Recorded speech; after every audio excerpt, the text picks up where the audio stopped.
Hey guys, I'm Jax, a non-book boy, and this is my non-book boy review for The Wheel of Time, Season 3, Episode 6. Another fantastic episode of The Wheel of Time. What more do you want from an episode than Rand, the Chosen One, having a delightful, fun conversation, once again, with a delightful little child who's like, look at my garden, and you're like, God, this is so sweet and adorable and beautiful. Then he picks up her spear, and she's like, you insult me, Rand, the Chosen One, and it's just so delightful, I could gobble her up. Cute little child, the chosen one, a heroic badass warrior, but showing his softer side, hanging out with this adorable child. It just, I couldn't handle it. I'm like, top note, writing it on my phone in my notes. This dynamic is so fun. Is it foreshadowing that he's going to like adopt her and become some kind of father? Oh wait, no, sorry, that's right. Rand killed her. Now sure, accidentally, but in a lot of ways, that actually makes it worse. Yeah. Loved it. Love every episode. Very good episode. Oh, cannot wait to talk about fashion talk. It's fashion talk time. Tanchiko, veils for days. We're going to have a lot of fun. But let's just address the fact that this had maybe the saddest and most brutal moment the show has done when Rand accidentally killed the most adorable child. Really bummed me out. But when I started looking through my notes, just trying to remember anything outside of child I like dying, I was like, remember Jax. Veils for days. Oh, the veils in Tanchiko. Delightful. Less delightful with the child death still just lingering in the back of my mind, but delightful nonetheless.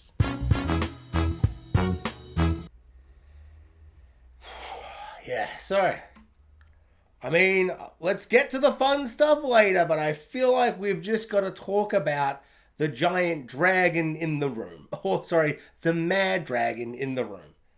So this episode ends with Rand al'Thor, our little fun little Harry Potter man, who does the most badass, coldest murder of one of the most powerful beings of all time. Kind of, on a side note, kind of wish maybe we'd gotten like more of a magic battle. Could have gone like 20, 30 more seconds of magic battle. But hey, I understand that Samael was to rock up and be like, I'm a big badass, look at my big hammer. And he's like kind of the brute of the Forsaken, an idiot and just a brute, and Lanfear's just sent him there to die. So I understand that it's a show of power for Rand to be like, lightning bolts. He just literally turned his back, lightning bolts, and you can just sense how much fun he's having using so much power. And it is to show how powerful he is. Still would have liked to see that battle go for longer, but it's just so crazy to go from this wild moment, this absolutely shockingly cold moment. Like, he's not even looking at it. He literally turns his back and he's just like, he just shadows all the magic. It goes full black. Lightning just completely, totally murders the shit out of Samael, which was pretty awesome. I mean, I'm a little disappointed we didn't get more fighting, but I understand the reason for that. I've said that too many times. But then for them to be like, whatever character's name, she's like at the top of the building. And at first I'm like, yeah, I don't know, one of the wise women. I don't really care. I'm sorry. Like, that will be sad. He accidentally killed. Oh, you mean the child? The child whose name I did not remember and had not registered. Okay. Oh, fuck. Oh, that's so sad. Oh my, actually, so traumatic. So just, deeply upsetting. She's barely been in it. Probably 3 minutes screen time. But I really liked her dynamic with Rand. The first time they met, I'm just like, it's fun that the first thing after he's got the golden dragon bands that prove he's the chosen one, this little girl runs up and she's like, are you the chosen one? And he's like, what are you tell me, little lady. And I'm like, he's so fun and charming. Like, I really like the idea of having this character that is literally larger than life, being able to communicate with children. I don't know, it creates more of a kind of a dynamic character and a really interesting kind of multifaceted kind of look at this larger than life kind of warrior monster kind of character, and having him just be very charming with children, and the children look up to him. I just really like that dynamic. Yeah, so it really hurts, really brutal. In hindsight, should have seen it coming. They were like putting it on too hard. The heart and the emotion was too strong. It was too like, you love these guys' dynamic, don't you? And it's like, yeah, I do. Why does that always happen? Because someone's about to die. It's literally writing 101 or maybe 103 or something, you know. It's just so obvious in hindsight. But yeah, it really got me. But then, oh boy, he goes full Anakin Skywalker. So the Aiel's like prophecy and the whole wording of it all, like I couldn't quote it to you, but I do remember it being something very like kind of bizarre where it's like, he will destroy us, but he'll also build us up. It's kind of, I can't remember what it is, but it just reminded me of like, he's going to burn down our house, but he'll build us a better house, or, you know, something along those lines where it's like, he will destroy, but also build. But which one's first? Because you don't want him to build you a house, then burn it down. It'd be okay if he burnt a house down. He's like, oh, my power, I'm too much power. But then he like built you a house. But if he built you a house and then went and burnt it down, that's not very helpful. Now you've still got 0 houses. Sorry, I had to check the math. It checks out, I think. And so for him to kind of take this prophecy, which is still very, very vague and a bit kind of like, vague. I was going to try and think of a second word that was also vague. I didn't need to. And to take that and be like, okay, I can bring it back to life. And he just uses all the power, like, just so much more magical power and channeling than we've ever seen him do. It's just thick black. It's just, I don't know. There's this like horrible kind of manic, like he's lost his mind kind of laugh, which is the first time outside of dream sequences and visions and all this kind of stuff, like actual real-time Rand. We've never seen him even get close, really. I feel like there's been little moments where like, and in this episode, like in hindsight, looking back at that last conversation he had with Moraine, that did actually seem like the first little, you know, little tiptoe, little step towards will he actually go mad at the end of the series, which will obviously be something that comes into play way later. And so to see it actually come into play that episode, or this episode, really blew me away. Because I was like, yeah, that's a great foreshadowing to be like, yeah, he's going to turn bad, he's going to turn good, bad, like how's it going to go? Will he be mad? That's stuff for later. Like, we're only in season 3. The idea that he goes completely crazy because he accidentally killed this little girl and tries to bring her back to life. I genuinely was like, I don't know what's going to happen. I don't know what's going to be worse. Like, if he fails and then realizes he can't bring people back to life, like, will that push him to the dark side more so? Or will it be way worse if he actually somehow manages to bring her back, but it's some kind of perverse Grey Man situation that the Spider Forsaken does? I don't know. I didn't know which way would be more interesting or which would be more shocking or sad. I mean, it's all sad, obviously. But yeah, I was just blown away by the moment. Like, truly on the edge of my seat. I had no idea where it was going to go. I had no idea what possibly to expect. And honestly, what more do you want in a show than just truly jaw-dropping, goosebumps on my goosebumps on my goosebumps? Just, like, it ended and I couldn't believe it. In fact, the only thing that I couldn't believe more than that scene was that didn't end the episode. And it just cut to a scene. It's like the editor forgot to put it earlier in the episode. And he was done. And then he's like, oh, shit, yeah, just put the Trollocs. The Trollocs are going to have a battle with Perrin next episode. Just put that in at the end. It's like, bro, that isn't actually as intense as you think it is because of what's just happened. And it's such a small moment. It's like not small, but it's like, it's so much more personal to have this moment with Rand, and then to be like, there's a billion troglodytes coming, and it's like, okay, well, I mean, I don't know. I just feel like that, maybe put that at a different point in your episode, or start next episode and have your cold open be that. Not to say that I'm complaining about that, just felt like a strange thing to do because I was so like drained emotionally where I'm like, you just like, there's moments like that in TV and why TV can work so well, and then it just goes, pff, cut to black, credits, and you just kind of sit there like, whereas that scene played out and I went, there's more? I don't think I want any more right now. Thank you, good sir. And they gave me more and I went, yeah, sure, some troglodytes. I don't care right now, if I'm going to be perfectly honest. I'm still mourning the death of the little child character. I don't need to know everyone's names. I don't need to. Do I?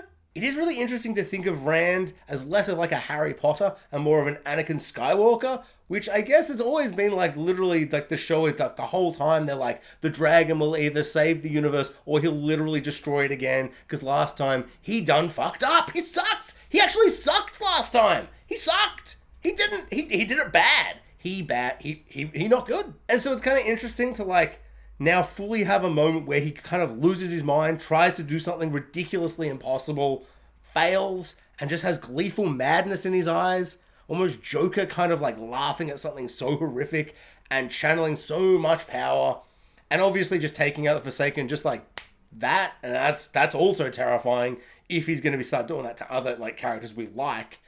So yeah, just a crazy, crazy episode. Also the parallel of him being a bit more like Anakin, chosen one who potentially falls to the dark side. Maybe he's actually like not gonna like win the way you kind of want him to win, the way you would expect, like a Harry Potter style. And I just thought, yeah, really fascinating, really interesting. I also love how it kind of reminds me of Anakin just in wanting to bring someone back to life and not having the power to. So where's that going to push him psychologically? Like where is that going to take him on his path to learning more magic, learning how to channel more? How is that going to push him towards certain characters and to certain kind of things? And all of this kind of playing as well to the fact that he just broke up with Egwene. He's totally in love with Lanfear. Egwene literally is like, do you love her? And he can't respond. He literally doesn't say anything. He could at least lie, and he can't even do that. He loves Lanfear so much.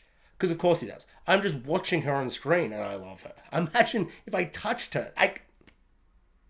Let's not go there. I think it's actually really interesting how they've structured this episode as well, because if we get rid of the bizarre troglodyte kind of scene that's presumably just setting up next episode, and for some reason doesn't work at the start of the episode, I should stop getting annoyed at the structure of that. I just feel like when I explain the next thing, you're going to be like, yeah, that troglodyte scene really isn't where you would put it. Because if you think about the episode, it opens with Liandrin, who is essentially our main villain character, because Lanfear kind of feels like she keeps trying to screw over other Forsakens, which kind of puts her more in the anti-hero kind of column, whether or not she'll stay there and go full villain again. And our main character, Rand, loves her, so I kind of love her. Also, you've seen her, right? Because you obviously, presumably, love her too, right? It's not just me, right? So if you look at the structure of the episode, it opens with Liandrin, our main villain, or at least one of our main villains, and she's essentially put to her absolute ringer, gone through the worst day of her life, or potentially it's like an almost good day. You know, murdered her. The guy, I don't know his name, the gross guy, the guy who sucks and ruined her life, her father of her child, he sucks. And she like does some magic powers, shoots him in the face with some magic powers. I also kind of like that. I don't know what she was doing with the magic powers, but it essentially was just like a gunshot, like bam, and like she just dropped everybody. Then she's running through the streets, covered in blood. She stomped on his head a bunch of times. Apparently her feet. She put some magic powers into his feet because she squashed that head, which, yeah, she's a child. I don't think she could do that. But doesn't matter. His head was squishy and ready to be smashed. Somehow. And she's literally at her lowest point, running through the streets of Tanchiko, looking for somebody, and Ishi finds her and gives her a helping hand, implying that he's then going to be the father figure she needs, and that sets her off on the dark path to be a Black Aja and just a real bitch. And it's really interesting to have that be the start of the episode, to kind of contextualize and explain kind of where she started, her origin story, if you will, and then to end the episode with Rand doing something that is essentially that same kind of moment, that moment of heartbreak and devastation, probably at their lowest point they've been since the start of the show for Rand. And it's kind of just like, it just puts that question in your head where you're like, man. Also, obviously, he's broken up with Egwene just moments before. And it wasn't a moment of Egwene being like, you suck, and he's like, please take me back, Egwene. He's like, no, you don't love me either. And it was quite brutal and intense, like, how much he kind of fought back and just went, hey, like, I don't know, I'm not the only one at fault. Like, whether or not they're right or wrong in that moment, it's not like a moment where you're like, well, he wants to try and get her back. It's like, no, they broke up. Even though right at the end, Egwene is like, hey, do you know your new girlfriend is, like, torturing me in my dreams? And he's like, what? Sorry, what? So there is that, but I feel like because of then it gets interrupted before he can kind of come to terms with that, they've broken up. where is he going to go to now? I can't imagine Moraine and Lan are going to be the people he like leans on in this moment. So it kind of makes me think he's going to be pushed to Lanfear, Leandrin to Ishi style, like the start of the episode. And I think that's just a really great structure for an episode. And then they're like, Trollocs next week. Excited? No! I mean, I will be next week when there are Trollocs, but just like, yeah, almost a fantastic, perfect bookend to a fantastic episode. I'm not complaining. I'm just saying I feel like, you know, if I was looking at that edit, I'd just be like, perfect. Yeah, like 9.5. Egwene has gone through the ringer this episode, and she's doing a bunch of Dream Warrior stuff, Nightmare on Elm Street 3 style, and I'm loving all of that. Don't get me wrong. I like Egwene quite a lot. I like her a lot. And she went through the ringer in season 2, gone through a bit this season. I respect her. I kind of just feel like, you know, it's like when you have a villain you love and then a hero you really like and they verse each other. You're like, I don't want Egwene to lose, but like, I want Lanfear to win. Which then, it puts you in a tricky situation where like, I suppose I do want Egwene to lose. Not like, I mean, yeah. I love Lanfear. She's so cool. She's just, Speaking of how awesome Lanfear is, I love when she rocks up in Moraine's dreams and she's like, yo, you've been avoiding me. I've been texting you, Moraine. What's going on? And Moraine's like, I'm sorry I left you on red. I just forgot you could enter my dreams. So I just was going to avoid you forever. And she's like, why? What did you see in Rhuidean? And she's like, I definitely didn't see you taking revenge on me for that time I slit your throat while you slitting my throat in 400,000 million different potential futures. I didn't see that. One time we were kissing, though. We were kissing. You ended up choking me out and killing me, which made the sexy times slightly less sexy, but mostly slitting my throat. So I didn't want to answer your calls, which, if I'm going to be honest, I respect, because I don't answer people back when they text me for less reasons than I had dreams about the future in which, like 90% of the time, you slit my throat and I die. So, yeah, mostly people are just like, did you see that episode of Daredevil? And then like 3 weeks later, I'm like, yep. Okay, so let's talk Tanchiko, the land of that place that reminds you of Tortuga. Yeah, it's just Tortuga. And I love that. Let's get to the most important part of the episode. Fashion talk, fashion talk. It's the time where the man who knows fashion the most talks about the fashion of the show. The one thing I do love is bright, garish colors, just flamboyant, ridiculous, frolicky, just things and stuff going everywhere. I love when you rock up and you're like, does this mix and match thing actually work? Or is it just chaos? Or is it controlled chaos? Is this fashionable? Is this nonsense?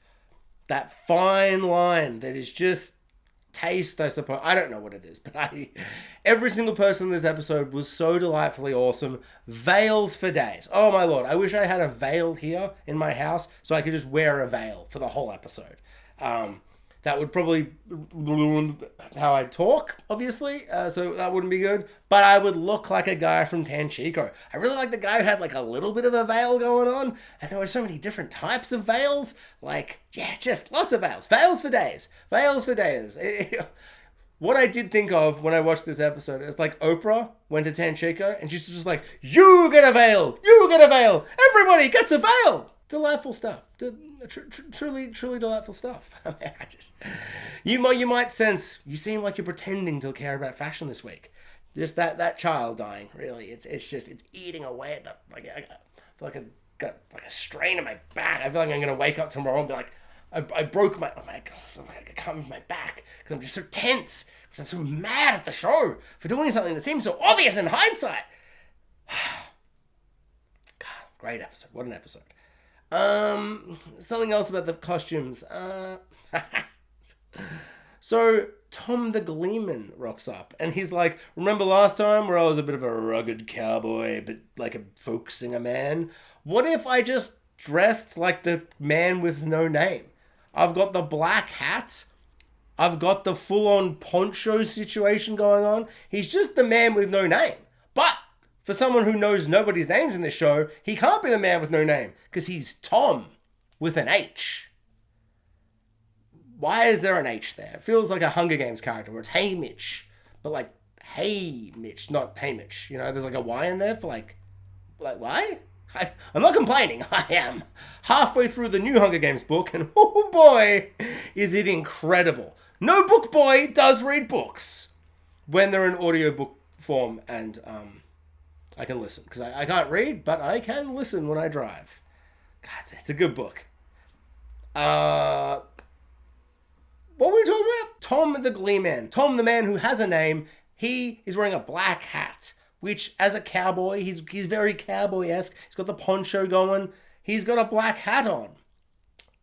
Black hats for the bad guys. Is that some kind of clever misdirect?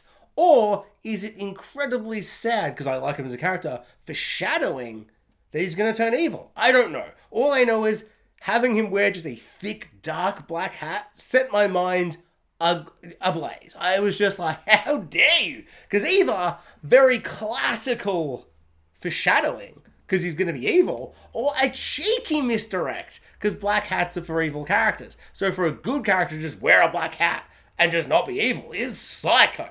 I respect it, but whew, there's nothing I love more than fashion talk, fashion talk. And that is the end of fashion talk. So a few nights ago, I went on a massive Wheel of Time music kind of like rabbit hole. A delightful person in the comments, they recommended that I rewatch this scene from season 1 where it had the song Weep for Menethrian. I'm saying that wrong. And it led me down a rabbit hole of just all these different songs from Wheel of Time, all these covers, all these delightful things. And I came upon Tom's song from season 1, episode 3, I want to say. Man Who Can't Forget. Utterly delightful song, truly haunting and beautiful. And there's this amazing cover by Rachel Hardy, I want to say. I could check. I don't have time. There's simply no way for me to double check. But I listened to that for maybe 2 hours straight.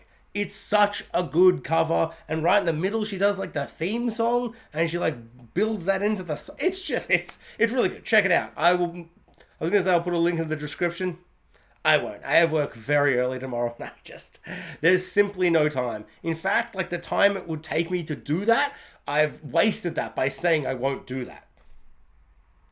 The reason I bring this up is because I love to like listen to a bunch of songs and go down a rabbit hole and be like, oh, I love all this stuff, and then find one song, one like cover or one moment. Like it's like when someone's like, listen to this new album, and you listen to like 3 or 4 songs, then you get to a song on the album and you go, ha, that's the banger, that's the one. And then you just put that on repeat and you listen to that one song for 4 days. And then on the 5th day, you wake up and you go, I hate that song. I will never listen to that song again. Not to say that I've come to that point, because I listened to it as I set up all my lights and the cameras, and it was delightful. There was a moment where I went, I could just not record. I could just not draw a review and listen to this song like 100 more times. But I didn't, because I am a man of integrity? No, that's wrong. A man of principles? No, that also doesn't seem right. A man of... Yeah, I guess I just knew I could listen to the music later. I suppose that's all that is. So yeah, I bring this up because I got back into Tom and his beautiful singing and glee-manning. I imagine glee-man is the same as like song man. I don't know. But Tom the Gleeman, he rocks up again. He's like, I look like the man with no name, but I'm Tom. I'm not a man with no name. My name's Tom. And he rocks up. He's like, fuck you, Matt. Fuck all of this. You left me fighting a bloody ring wraith with no face. Not cool, bro. And then by the end of the episode, they're singing and dancing and having a good time, and it's utterly delightful. But the reason I bring up listening to the same song for 2 hours is that there was a moment, and maybe it's just editing where I thought the scene went for longer, but there's a scene where Elaine gets up and they're all like, you're the daughter of Andor. And she's like, could the daughter of Andor be the greatest singer you've ever heard? And they go, I mean, she could, but we don't actually know that much about her. And they sing the halls, what was it? Shit. The Hills of Tanchiko. Utterly delightful song, very, very good. And there was a moment where I'm like, oh, I hope we cut back to them and they're singing a different song. So that when I get onto YouTube later, I can listen to 2 brand new songs. We got all these new covers, all this stuff.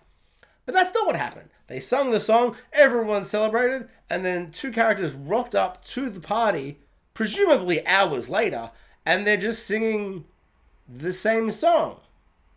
Again, it's like, you're not like going through like a list of songs. There's not like more than one song in the Wheel of Timeverse? That seems absurd. And then I suddenly was thinking, no, this is actually probably more realistic that, like, the song finished and the crowd went into, like, a murmured hush where they're like, are they going to play another song? I mean, they just got up randomly. They're not a band that was paid to play tonight. Like, are they going to play another song? And they're like, encore! Encore! And then, like, one guy's like, play that same song again! And they just did that. And that repeated for 2 hours, which is utterly delightful. And for a show with magic and trollocs and fantasy things out the wazoo, it's nice to have something that is truly realistic. It spoke to me. It rang true and spoke to me. So Lanfear and Liandrin have a conversation very early in the episode where she's like, you are probably teaming up, or maybe one of you is teaming up with another Forsaken. I don't like the other Forsaken. They suck. So kill that Black Aja and I guess just like bow to me or whatever. And I thought that was really interesting. I just love the dynamics of like how Liandrin has a certain dynamic with all the other cast, but then when she's paired up against the Forsaken, it's kind of like, wow, she's actually not as strong as you kind of feel like she is essentially against anybody else, which once again just reinforces in a really great way how powerful the Forsaken are. And of course, we get the moment where, like, as soon as she's like, it's going to be someone who thinks they're smarter than they are. And immediately I'm like, it's Naomi or Niobe, whatever her name is. And I was like, I know it's her. Why? Because she's the only character we know in the Black Aja. So it's going to be her. So yeah, I knew it was going to be her. And then Liandrin almost immediately just like shoots her in the face with that magic power again, which is like, bam! The little gunshot appears, magic gunshot in the face, and she dies. And I'm just like, that's crazy. It's crazy because the moment at the start of the season with Niobe/Naomi, I've suddenly had this horrible realization that maybe that's not her name at all. I know I said two names, but her name's just going to be like Jessica or something. And I do think it's kind of weird that her and her old mentor aren't going to have some kind of confrontation later down the road. But at the same time, because another Black Aja, whose name I literally can't even guess, died from the spider lady, whose hands are all black, which I hadn't really fully noticed, but I like how they're half black. It's kind of gross. Like if they were all black, I'm like, yeah, like you get it. But I mean, half kind of like rotten is kind of just really gross. It kind of shows how rotten they are by showing the parts that aren't rotten. Just that contrast, I think, really elevates how gross and weird it is. But she just like crushes her head once she figures out what's going on. So they're just like wiping out all the Black Aja, which is crazy. I really didn't expect them to die that quickly. Absolutely psycho stuff. I also didn't expect a Forsaken to die. Absolutely psycho stuff. So people are just dying left, right, and center, which is crazy. Speaking of creepy spider lady, she does like a magic trick, like a truth serum, but magic-wise, on Elaine and Nynaeve, which is a really fun scene, but also kind of spooky and scary. Obviously, the highlight being that moment where she gives her the bracelet, and she's like, here, have the bracelet of magic powers and stuff. And like when she grabs it like that, just like something in the back of Nynaeve's like brain triggers, and she doesn't let go.